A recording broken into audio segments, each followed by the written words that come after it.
Mozilla tackles the car industry after a Volkswagen data breach exposes sensitive data of 800,000 electric cars. The Upper Canada School Board is hit by a data breach. MasterCard's lack of transparency over a security flaw sparks some criticism. And hackers get hacked. A fake malware builder tricks 18,000 script kiddies. This is Cybersecurity Today. I'm your host, Jim Love. A major data breach at Volkswagen exposed the location data of 800,000 electric cars in 2024, raising serious concerns about privacy. The breach also tied this information to personal data affecting Volkswagen, Audi, Seat, and Skoda drivers. The breach resulted from a typical item, a misconfigured Amazon cloud database, leaving terabytes of sensitive data, including precise location histories and contact details, vulnerable online for several months. A whistleblower brought the issue to light, and Volkswagen's team fixed the problem in late 2024, but the damage was already done. This incident is part of a larger debate over privacy in the automotive industry. Mozilla has criticized car makers for invasive data practices, calling them the worst product category for privacy. Mozilla says it underscores a far more troubling reality. Car companies are brazenly collecting vast amounts of data about drivers through a web of sensors, microphones, cameras, and the phones, apps, and other connected services in your car. Mozilla's advocacy has led to regulatory action, including an FTC warning in the U.S. to car makers and new rights for drivers to delete their data. Mozilla is now urging consumers to demand stronger protections through a petition they are circulating.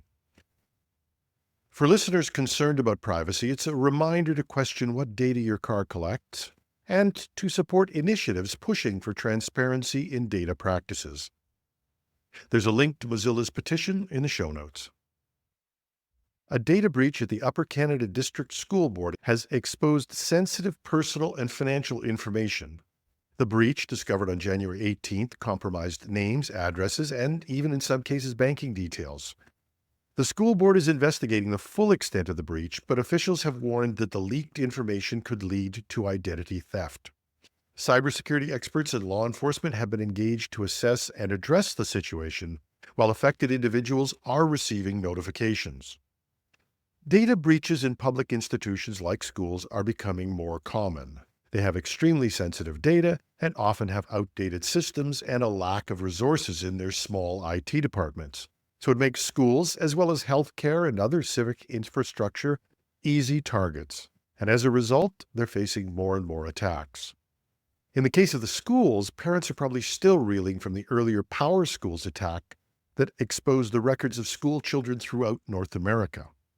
In these cases, parents need to push for transparency about the threats, demand assistance with monitoring, but they also have to take time to educate their children on online risks now that their data is exposed. This is also a wake-up call to all levels of government that public institutions have to do more to protect sensitive data as they remain prime targets for cybercriminals. MasterCard is under fire for its handling of a cybersecurity issue involving a domain name system or DNS misconfiguration. The error, which went unnoticed for years, was first reported by Krebs on Security. It stems from a DNS error that could have allowed unauthorized access to MasterCard's systems. A security researcher discovered the vulnerability and responsibly disclosed it to the company. Instead of expressing gratitude and providing clear technical details, MasterCard's official response minimized the incident, claiming no risk had been identified and omitting credit to the researcher. Rather than letting this exposure remain, our researcher bought the domain name that was the source of the potential attack vector. It had been registered but abandoned by a Russian, presumably a hacker. Because the domain was in a foreign country, it cost our researcher some of his own money and a lot of time. Once the threat was neutralized, the researcher, having had no meaningful reaction from MasterCard, published his findings, as a researcher might. But here's the kicker. Rather than crediting the researcher or providing detailed insights, MasterCard again attempted to minimize the issue, claiming no significant risk was identified. In fact, MasterCard wrote to him, asking him to take down his post and seemed to imply that his posting was somehow unprofessional. While they made no threat in this case, an official letter from a large company is always something that any individual has to take seriously. This isn't how things should be done. Transparency is critical in cybersecurity. Companies like Google and Microsoft have set the standard with bug bounty programs and open collaboration with researchers.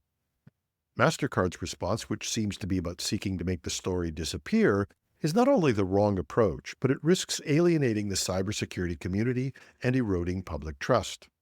The incident underscores the importance of transparency in addressing vulnerabilities. Companies should use these moments to showcase accountability and foster trust rather than downplaying risks. Or as one person put it, it's a good reason not to use marketing staff to do cybersecurity or breach communications.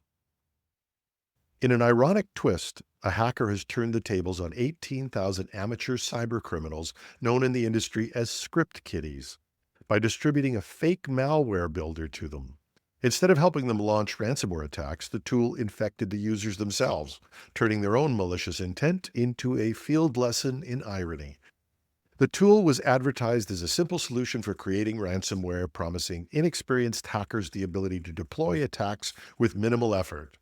However, rather than generating malicious software, the builder delivered its own malware, infecting those who downloaded it. Cybersecurity researchers revealed the hackers' campaign effectively turned the tables on the script kiddies, exploiting their eagerness to commit cybercrime without the skills to do it themselves. Script kiddies and other relatively unsophisticated hackers often rely on pre-made tools to carry out their cyber attacks, and more sophisticated hackers rely on this large pool of, I'll say, talent in quotes, but it allows the more sophisticated hackers to develop the tools while others do the dirty work and take the risks. I've compared it to a franchise operation, only a criminal one. It's very effective, and it has fueled an explosion in phishing, ransomware, and other attacks. But in the case of the script kiddies, it turns out it also makes them easy targets for experienced hackers. And who do you complain to when the software you downloaded to attack someone attacks you? Maybe it's the new 11th commandment. Hack not, lest ye also be hacked. And that's our show for today. You can reach me with comments, questions, tips, or even constructive criticism at editorial@technewsday.ca. I'm your host, Jim Love. Thanks for listening.